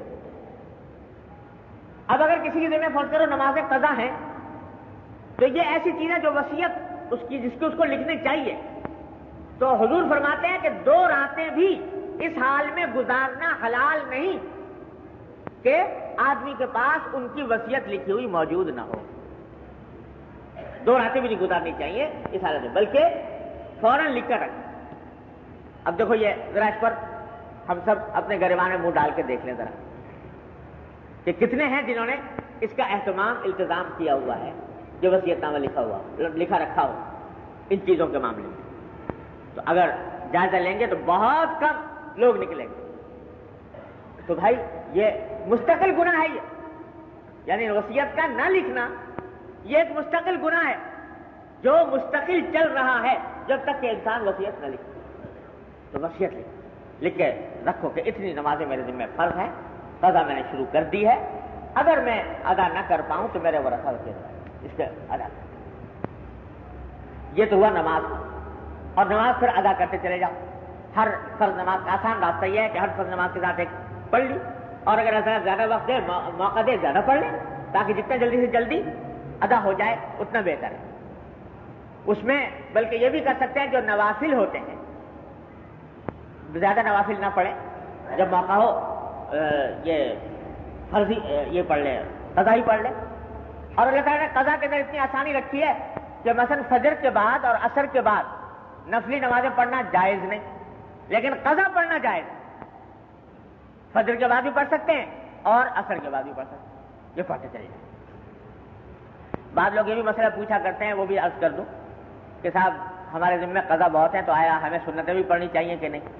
بہت سے لوگ سوچتے ہیں کہ بھائی جب ہمارے ذمہ قضا زیادہ ہیں تو ہم بجائے قضا نمازیں پڑھنے کے سنت ہی پڑھ لیا کریں تاکہ زیادہ قضا ہمارے سر سے اتریں. تو اس کا صحیح جواب یہ ہے کہ نہیں، سنتیں پڑھنی چاہیے، سنتوں کا اہتمام کرنا چاہیے. اور البتہ نوافل جو ہیں، نوافل کے بجائے اگر ہو سکے تو قضا نمازوں کا قضا نماز پڑھنے، لیکن سنتیں ترک کرنے کی عادت نہیں ڈالنی چاہیے، سنتیں مستقل پڑھنی چاہیے. یہ ہوا حکم نمازوں کا، یہ تلافی ہوئی نمازوں کا. روزہ اسی طریقے سے روزے کا جائزہ لیں. جب سے بالغ ہوا کوئی روزہ چھوٹا کہ نہیں چھوٹا، کتنے روزے چھوٹے، وہ سب اپنے پاس لکھ لے اور اس کی ادائیگی کی فکر کرے اور وصیت لکھ کے جائے کہ اگر میں اپنی زندگی میں ادا نہ کر سکا تو میرے مرنے کے بعد اس کی ادائیگی کی جائے روزے کی. زکوٰۃ، یہ دیکھے کہ زکوٰۃ جب سے بالغ ہوا اس وقت سے زکوٰۃ فرض ہے. اگر اپنی ملکیت میں کوئی سامان تھا، کوئی پیسے تھے یا قابل زکوٰۃ اشیاء تھیں تو بلوغ کے وقت سے فرض ہے. اور ہر سال ضروری ہے کہ اس کا باقاعدہ حساب کر کے زکوٰۃ نکالے. ایسے الٹپ نکالنے سے کام نہیں بنتا، حساب لگانا چاہیے. تو اب یہ دیکھیں کہ آیا میں ہر سال یہ ادا کرتا رہا ہوں کہ نہیں. اگر ادا کرتا رہا ہے سبحان اللہ، لیکن اگر نہیں ادا کی تو اس کا حساب بنائیں کہ کتنے سالوں کی کس کس طریقے سے. یاد نہ آئے تو احتیاط کر کے اندازہ کر کے، زیادہ سے زیادہ ہو کم نہ ہو، اسی طرح اندازہ کر کے اور حساب لگائے اور اس کی ادائیگی کی فکر کرے. یہ سب بھائی توبہ کا حصہ ہے، توبہ تفصیلی کا حصہ ہے. نماز، روزہ، زکوٰۃ. حج اگر نہیں کیا تو حج تو زندگی بھر میں ایک ہی بار فرض ہوتا ہے، اس کی فکر کرے کہ جلدی سے جلدی اللہ تعالیٰ اس پر سے دوش فرمائے. یہ حقوق اللہ. پھر حقوق العباد کا دیکھیں، کسی کا مالی حق، کسی کا جانی حق، کسی کو کوئی تکلیف پہنچائی ہے اس سے معافی، اس کے فکر کریں. پہلے میں نے آپ کو سنایا تھا کہ نبی کریم سرور دو عالم صلی اللہ علیہ وسلم نے باقاعدہ صحابہ کرام کے مجمع میں کھڑے ہو کر اعلان فرمایا کہ بھائی میں آپ سے کہتا ہوں کہ اگر کسی کا کوئی حق میرے ذمہ واجب ہو، کسی کو میں نے تکلیف پہنچائی ہو، کسی کو کوئی صدمہ پہنچایا ہو، تو آج میں کھڑا ہوں، مجھ سے بدلہ لے لے یا معاف کر دے. تو صحابہ کرام کے سامنے کھڑے ہو کر فرمایا کہ میں معافی مانگتا ہوں اور حق ادا کرنے کے لیے تیار ہوں. اعلان کر کے فرمایا نبی کریم صلی اللہ علیہ وسلم. تو ہما شما کس شمار کتار میں ہے، تو لوگوں سے جن سے تعلقات ہوئے ہیں ان سے تعلقات، ایسے تعلقات سے رابطہ قائم کر کے خط لکھ کر زبانی اگر کسی کا حق کوئی واجب ہے مالی وہ پہنچائے، اور اگر مالی حق نہیں ہے، جانی ہے، غیبت کی ہے کسی کی، کسی کو برا بھلا کہا ہے، کسی کو ستایا ہے، کسی کو تکلیف پہنچائی ہے، ان سب سے معافی مانگنا ضروری ہے. حدیث میں فرمایا نبی کریم سرور دو عالم صلی اللہ علیہ وسلم نے کہ اگر کسی شخص نے دوسرے کسی پر کوئی ظلم کر رکھا ہے، جانی مالی کسی قسم کا، تو آج اس سے معافی مانگ لے یا سونا چاندی دے کر معاملہ طے کر لے، قبل اس کے کہ وہ دن آ جائے جس دن نہ درہم ہوگا نہ دینار ہوگا، کوئی سونا چاندی کام نہیں آئے گا. اس دن کے آنے سے پہلے پہلے اپنا حساب صاف کر جائے گا لوگوں سے. اس کا اہتمام کہ ایک ایک آدمی سے جن کو اللہ تبارک و تعالیٰ اپنے فضل و کرم سے یہ توفیق عطا فرماتے ہیں، اہتمام عطا فرماتے ہیں، تو پھر ان کو اتنا اہتمام ہوتا ہے کہ وہ ایک ایک کے پاس جاتے ہیں، جا کر ان سے معافی مانگتے ہیں، ان سے حقوق کو یا معاف کراتے ہیں یا حقوق کی ادائیگی کرتے ہیں. اللہ ہمارے حضرت خانوی صلی اللہ علیہ وسلم نے اللہ تعالیٰ ان سے درجات بلند فرمائے، اسی سنت پر عمل کرتے ہوئے رسالہ پورا لکھ کر تمام اپنے آیا تعلقات کے بعد بھجوایا. العذر والنذر کے نام سے چھپا ہوا ہے. العذر والنذر، جس میں حضرت نے یہی سب کے نام پیغام لکھا کہ بھائی میرے تعلقات آپ سے رہیں، خدا جانے کس وقت کیا غلطی مجھ سے ہوئی ہو، کوئی حق میرے ذمہ واجب ہو تو خدا کے لیے آج آپ یا تو معاف کر دیجیے یا مجھ سے وصول کر دیجیے، یہ کر دیجیے. میرے والد ماجد صلی اللہ علیہ وسلم نے بھی اسی مضمون کا ایک خط لکھ کر سارے اپنے آیا تعلقات کو بھجوایا. کچھ تلافی مافات کے نام سے پھر شائع بھی کیا اس کو. سارے بزرگوں کا یہ معمول رہا ہے، نبی کریم صلی اللہ علیہ وسلم کی سنت کی اتباع ہے. تو بھائی ہر آدمی کو اس کا اہتمام چاہیے. یہ سب توبہ کا حصہ ہے، توبہ تفصیلی کا. تو ایک توبہ اجمالی جو بیٹھ کر ایک مرتبہ اطمینان کے ساتھ کر لی، اور ایک توبہ تفصیلی کہ ان تمام حقوق سے اپنے آپ کو، حقوق کی ذمہ داری سے اپنے آپ کو نکالنے کی فکر یہ کریں. پھر یہ بھی عرض کر دوں کہ یہ ہمارے حضرت تھانوی قدس اللہ علیہ وسلم نے فرمایا. یہ مسئلہ تو میں آپ کو بار بار سناتا رہا ہوں اور اتنا سناتا رہا ہوں کہ پچھلے دنوں ایک صاحب کہنے لگے بھائی آج آپ تو بس صرف حقوق العبادی کا بیان کرتے رہتے ہیں اور کچھ کرتے ہی نہیں. تو اتنا بار بار آپ کو سنائی ہے یہ بات کہ حقوق اللہ صرف توبہ سے معاف ہو جاتے ہیں، حقوق العباد اس وقت تک معاف نہیں ہوتے جب تک صاحب حق معاف نہ کرے یا اس کی تلافی نہ کرے. یہ ہے اپنی جگہ. لیکن ساتھ ساتھ حضرت حکیم الامت مولانا تھانوی قدس اللہ علیہ وسلم فرماتے ہیں کہ اس میں ایک تھوڑا سا پہلو تسلی کا ہے. وہ یہ کہ ایک آدمی ہے جس سے حقوق العباد ضائع ہوئے ہیں، لیکن بعد میں اللہ تعالیٰ نے اس کو تنبہ عطا فرمایا، توبہ کی توفیق دی، اور اس توبہ کی توفیق کے وجہ سے اس نے ان حقوق کی ادائیگی کی فکر شروع کر دی، اس راستے پر چل پڑا اور لوگوں سے مل رہا ہے، معلومات کر رہا ہے کس کا حق میرے ذمہ واجب ہے کس کا نہیں ہے، اس کو پہنچانے کی فکر کر رہا ہے، کوشش شروع کر دی، لیکن ابھی تکمیل نہیں کر پایا تھا کہ اس سے پہلے انتقال ہو. تو کیا اس کے بارے میں یہ سمجھا جائے کہ چونکہ تکمیل نہیں کی تھی اس واسطے اور اس صاحب حق نے ابھی تک معاف نہیں کیا تو اس کے بچاؤ کا کوئی راستہ نہیں؟ حضرت فرماتے ہیں، حضرت حکیم الامت صلی اللہ علیہ وسلم فرماتے ہیں کہ نہیں، اس کو بھی مایوس نہیں ہونا چاہیے. انشاءاللہ اللہ کی رحمت سے امید یہ ہے کہ جب یہ اس راستے پر چل پڑا تھا، کوشش کر رہا تھا، تو کوشش کرنے کی برکت سے اللہ تبارک و تعالی آخرت میں اس کے اصحاب حقوق کو راضی فرما دیں گے اس کی طرف سے، اور انشاءاللہ اس کا حق وہ معاف کر دیں گے آخرت اللہ تعالی. اور دلیل میں حضرت نے وہ واقعہ پیش کیا، حدیث مشہور واقعہ ہے کہ ایک شخص تھا، اس نے 99 قتل کیے تھے، 99 آدمیوں کو قتل کیا تھا. بعد میں کچھ تنبہ ہوا کہ مجھ سے کیا کچھ غلطی ہو گئی، کیا کروں؟ تو ایک عیسائی راہب کے پاس پہنچا، اس سے کہا کہ بھائی کیا کروں، مجھ سے 99 قتل ہو گئے. تو اس نے کہا جی تیرے تباہی میں کوئی شک نہیں، تیرے لیے تو کوئی راستہ نہیں ہے، تو 99 قتل کر چکا، 99 آدمیوں کی جان لے چکا، تو تیرے لیے توبہ کا کوئی راستہ ہے. اس نے اس کو مایوس کر دیا. تو اس نے سوچا کہ 99 تو کر ہی چکا، چلے ایک اور صحیح. تو اس نے اس کو مایوس کیا، اس نے اٹھا کے اس کو بھی قتل کر دیا، 100 کا عدد پورا کر لیا. پھر گیا ایک کے پاس، تو اس نے اس کو راستہ دکھایا.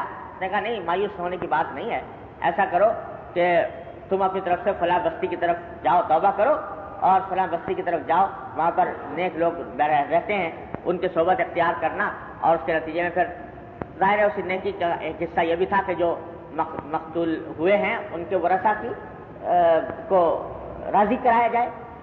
تو وہ اس بستی کی طرف چلا. ابھی چل رہا تھا تو راستے ہی میں موت نے آ گیا، راستے میں مر گیا. تو حدیث میں آتا ہے کہ نبی کریم صلی اللہ علیہ وسلم نے فرمایا کہ ملائکہ رحمت اور ملائکہ عذاب میں اختلاف ہو گیا. ملائکہ رحمت کہتے تھے کہ یہ آدمی تائب ہو کے جا رہا تھا لہٰذا ہم لے جائیں گے اس کو. ملائکہ عذاب کہتے تھے کہ نہیں، یہ تو 100 آدمیوں کو قتل کر کے گیا تھا، ابھی تک ان کی طرف سے معافی نہیں ہوئی، ہم لے جائیں گے. تو آخر میں فیصلہ یہ ہوا کہ بھائی دیکھو کہ کون سی بستی سے زیادہ قریب تھا، جہاں سے بھاگا تھا وہاں یا جس بستی کی طرف جا رہا تھا اس. تو معلوم ہوا کہ اس بستی کی طرف کچھ قریب تھا. اور روایات میں یہ بھی آتا ہے کہ جب وہ مرنے لگا تو مرتے وقت جس بستی کی طرف جا رہا تھا تو اس کی طرف اپنے سینے کو گھسیٹ گھسیٹ کر آگے بڑھانا چاہتا تھا کہ جتنا ہو سکے میں اس طرف آگے بڑھ دوں. اللہ جل جلالہ نے اس کی اس کوشش کی برکت سے اس کو معاف فرمایا. تو حضرت فرماتے ہیں کہ دیکھو تھے حقوق العباد، لیکن کیونکہ اپنی طرف سے کوشش شروع کر دی تھی، اپنی طرف سے کام شروع کر دیا تھا، اور اس واسطے اللہ جل جلالہ نے اس کی مغفرت فرمائی. تو اسی طرح یہاں پر بھی حقوق العباد کے اندر بھی ہے کہ اگر اپنی طرف سے انسان کوشش شروع کر دے اور لگ جائے اس فکر میں، سچے دل سے لگ جائے، تو اللہ کی رحمت سے امید ہے کہ انشاءاللہ اصحاب حقوق کو بھی اللہ تعالیٰ راضی فرما دیں گے قیامت کے دن. اس طرح کر کے یہ توبہ تفصیلی ہوتی ہے بھائی. تو دو باتیں عرض کی، توبہ اجمالی اور ایک توبہ تفصیل. جس چیز کی طرف ممکن ہو وہ کرے. جب یہ کر لیا یہ کام، اللہ تبارک و تعالیٰ اپنی رحمت سے ہم سب کو توفیق عطا فرمائے. بھائی ہر ایک کے کرنے کا کام ہے، یہ کسی ایک کے کرنے کا کام نہیں، سب کے کرنے کا کام. اللہ تعالیٰ ہم سب کو اس کی توفیق عطا فرمائے. تو یہ ایک مرتبہ جب یہ کام کر گزرے، توبہ اجمالی بھی کر لی، توبہ تفصیلی بھی کر لی، تو ہمارے حضرت فرماتے ہیں، کیا اچھی بات فرماتے ہیں جب ایک مرتبہ یہ کام کر گزرو تو اب اس کے بعد اپنے پچھلے گناہوں کو یاد بھی نہ کرو، بھول جاؤ، یاد بھی نہ کرو. اس واسطے جو فرماتے ہیں کہ پچھلے گناہوں کو یاد کرنا، جن سے توبہ کر چکے ہو ان کو اب یاد کرنا، ایک طرف تو یہ ناقدری ہے اللہ جل جلالہ کی توبہ. جب اللہ تعالیٰ نے وعدہ فرما لیا کہ مجھ سے استغفار کرو گے، توبہ کرو گے، میں تمہاری توبہ کو قبول کر لوں گا اور تمہارے گناہوں کو معاف کر دوں گا، تمہارے نامہ اعمال سے مٹا دوں گا. انہوں نے تو نامہ اعمال سے مٹا دیا، تم وظیفہ بنائے بیٹھے ہو، اس کو یاد کر رہے ہو. یاد بھی نہ کرو ان کو، کیونکہ پچھلے گناہوں کی یاد یہ بھی پھر بعض اوقات ایک حجاب بن جاتی ہے، ایک حجاب بن جاتی ہے. اسے بھول جاؤ، اب آگے کی فکر کرو، آگے کو درست کرو، پچھلے گناہوں کو بھول. یہی فرق ہوتا ہے محقق میں اور غیر محقق میں. جو غیر محقق ہوتے ہیں نا وہ الٹا کام سجا دیتے ہیں بعض اوقات. میرے دوست تھے، وہ بیچارے بڑے نیک آدمی تھے، ہر وقت روزے رکھا کرتے تھے، تہجد گزار آدمی تھے. ایک پیر صاحب سے ان کا تعلق تھا، تو وہ بتایا کرتے کہ میرے پیر صاحب نے مجھے یہ وظیفہ مجھے یہ کہا ہے کہ رات کو جب تم تہجد میں اٹھو تو تہجد پڑھنے کے بعد اپنے سارے پچھلے گناہوں کو یاد کیا کرو، اور یاد کر کے خوب رویا روز. تو ان کو یہی مشغلہ بتایا ہوا کہ روزانہ اپنے پچھلے گناہوں کو یاد کرو. ہمارے حضرت فرماتے ہیں کہ نہیں، یہ طریقہ نہیں. ارے انہوں نے تو کر دیا معاف، انہوں نے تو مٹا دیا تمہارے نامہ اعمال سے. وہ کہتے ہیں میں مٹا چکا، اور تم کہتے ہو کہ نہیں ابھی نہیں مٹایا، مٹنے نہیں دوں گا، میں تو یاد کروں گا. تو یہ ناقدری ہے، ناشکری ہے توبہ. اللہ جل جلالہ کی شان رحمت، جب ان کی شان رحمت یہ ہے کہ وہ فرماتے ہیں ہم تمہارے نامہ اعمال سے مٹا دیتے ہیں، تو بھول جاؤ، اب یاد نہ کرو. خیال آئے بھی کبھی، بے اختیار خیال آئے، استغفار پڑھ کر ختم کرو، استغفر اللہ کر کے ختم کرو، آگے بڑھو. ہاں آئندہ کی فکر. کیا اچھی بات ہے. اللہ تعالیٰ نے عجیب و غریب واقعی حکمت عطا فرمائی کہ ہمارے حضرت والا کو اللہ تعالیٰ نے حقیقت کیا ہے کہ اس دور میں ہم جیسے انسانوں کے لیے اللہ تعالیٰ نے ان کو حکیم الامت ہی بنایا. فرماتے ہیں کیا عجیب و غریب بات ارشاد فرمائی، یاد رکھنے کی ہے. اللہ تعالیٰ ہم سب کو اس کے اوپر عمل کی توفیق دے. فرمایا کہ دیکھو جب یہ توبہ کر چکو تو ماضی کی فکر چھوڑ دو، مستقبل کی فکر چھوڑ دو، حال کی فکر کرو. ماضی جب پیچھے گزر چکا اس کی فکر چھوڑ دو. جب توبہ کر لی اللہ تعالیٰ اپنی رحمت سے قبول فرما چکے انشاءاللہ. یہی امید رکھو اللہ کی رحمت سے. توبہ کر چکے، اب اس ماضی کی فکر چھوڑ دو، اس کو یاد نہ کرو. مستقبل کی فکر کہ آئندہ کیا ہوگا کیا نہیں ہوگا، اس فکر کو چھوڑ دو. حال کو درست کر لو، یہ جو حال گزر رہا ہے یہ ٹھیک ہو جائے، یہ اللہ جل جلالہ کی اطاعت میں گزر جائے، اس میں معصیت سرزد نہ ہو، اس میں گناہ نہ ہو، اس کی فکر کرو. فرمایا کہ دیکھو آج کل یہ ہوتا ہے کہ ہم لوگ یا تو ماضی میں پڑے رہتے ہیں یا مستقبل میں پڑے رہتے ہیں. ماضی میں پڑے رہتے ہیں کہ صاحب پیچھے ہم نے اتنے گناہ ہوئے, یہ ہوا وہ ہوا, کیا ہوگا کس طرح ہوگا, اس چکر میں پڑے رہتے ہیں. اس کا نتیجہ یہ ہے کہ مایوسی پیدا ہوتی ہے اور حال خراب ہو جاتا ہے. یا مستقبل کی فکر میں پڑے رہتے ہیں کہ بھائی اگر اب توبہ کر بھی لی تو آئندہ کیسے بچیں گے, آئندہ کیسے بچیں گے. ارے بھائی جب آئندہ اگر وقت آئے گا تو دیکھا جائے گا. ارے اس وقت کی فکر کرو یہ جو گزر رہا ہے. یہی حال ماضی بننا ہے اور ہر مستقبل کو حال بننا ہے. اس واسطے حال کی فکر کر لو اور ماضی کو یاد کرنے سے, ماضی کو یاد کر کر کے اور اس کے اندر مایوسی پیدا کرنے سے اس سے بچو.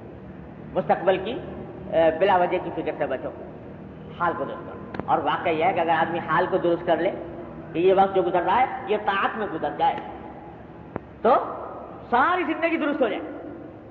لیکن شیطان ہمیں یہ بہکاتا ہے کہ دیکھو بھائی ماضی کو دیکھو, ماضی میں کیا کیا تو نے, اور مستقبل کو دیکھو تجھ سے کیا بنے گا آئندہ. نتیجہ یہ کہ ان دو چکروں میں ڈال کے حال کو خراب کرتا رہتا ہے. تو حضرت فرماتے ہیں کہ نہیں, حال کی فکر کر. اللہ تعالیٰ اپنی رحمت سے اس کی توفیق دے. تو بھائی یہ توبہ اجمالی, توبہ تفصیلی, یہ دو کام کر کے اور پھر اللہ تبارک و تعالیٰ کی رحمت سے حال کی فکر میں پڑ جاؤ, لگ جاؤ. اللہ اللہ خیر صلی اللہ. ہمارے حضرت فرمایا کرتے ہیں کہ زیادہ ہائے ہائے کرنے کی ضرورت نہیں, سیدھا سادہ راستہ اللہ تعالیٰ نے بتا دیا, سیدھا سادہ راستہ بتا دیا. فکر ہے, گناہوں کی فکر ہے, الحمدللہ دل میں پیدا ہوئی, چلو اس گناہوں کی فکر کو اس طرح دور کرو کہ توبہ اجمالی کرو, توبہ تفصیلی کرو, اور پھر پیچھے کو بھول جاؤ, حال کی فکر میں لگ جاؤ, اس کو درست کرو. اللہ اللہ خیر, زیادہ ہائے ہائے کرنے کی ضرورت نہیں. یہ ہے تمہارے فرماتے, سیدھا سادہ راستہ اللہ تعالیٰ نے بتا رکھا ہے. تو بھائی یہ اللہ تبارک و تعالیٰ ہم سب کو اپنی رحمت سے توفیق دے. سب سے پہلا کام کرنے کا یہ ہے توبہ. اور جیسا اب وقت کتنا ہے, اچھا تو انشاءاللہ باقی بات جو ہے اللہ تعالیٰ زندگی رفع میں تو اگلے اس میں عرض کروں گا. ایک قسم کا آج تھوڑا سا بیان ہوا, گناہوں سے توبہ, گناہوں سے استغفار. اور یہ بڑی اہم اور سب سے پہلی سیڑھی, سب سے پہلا قدم ہے اصلاح نفس کے راستے میں. اگر یہ نہ کیا تو آگے کچھ نہیں ہو سکتا. اس لیے پہلے, سب سے پہلے اس کی فکر کریں. اور دو بھائی, ٹلانے سے ہر کام ٹلتا ہے. اچھا بھائی ٹھیک ہے, بات تو بڑی اچھی سنی آج, تو کل انشاءاللہ تعالیٰ اس کام کو کریں گے, شروع کریں گے. تو وہ کل آتی نہیں. پھر جس وقت جو بات اچھی سنی ہے, جو سنی ہے, اسی وقت اسی دن اس کے اوپر عمل کر لو. جو ٹلا دیا, جس چیز کو ٹلا دیا وہ ٹل گئی. جس چیز کو کا داعیہ آج پیدا ہوا ہے اس کے اوپر عمل کر گزرو. لہذا یہ جو کچھ گزارش کی گئی ہے آج ہی اس کے اوپر عمل کرنے کی ضرورت ہے. اللہ تبارک و تعالیٰ مجھے بھی توفیق عطا فرمائے, آپ کو توفیق عطا فرمائے. اللهم صل على سيدنا محمد وعلى ال محمد كما صليت على ابراهيم وعلى ال ابراهيم ربنا ظلمنا انفسنا وان لم تغفر لنا وترحمنا لنكونن من الخاسرين. ربنا آتنا في الدنيا حسنة وفي الآخرة حسنة وقنا عذاب النار. یا ارحم الراحمین, اپنے فضل و کرم اپنی رحمت سے ہمارے تمام گناہوں کو معاف فرما. یا اللہ اپنی رحمت سے ہمارے تمام گناہوں کو معاف فرما. یا اللہ چھوٹے بڑے, اگلے پچھلے, خفیہ علانیہ, ظاہر باطن, ہر طرح کے گناہوں کو معاف فرما. یا ارحم الراحمین, اپنے فضل و کرم سے ہم سب کو توبۃ النصوح کی توفیق عطا فرما.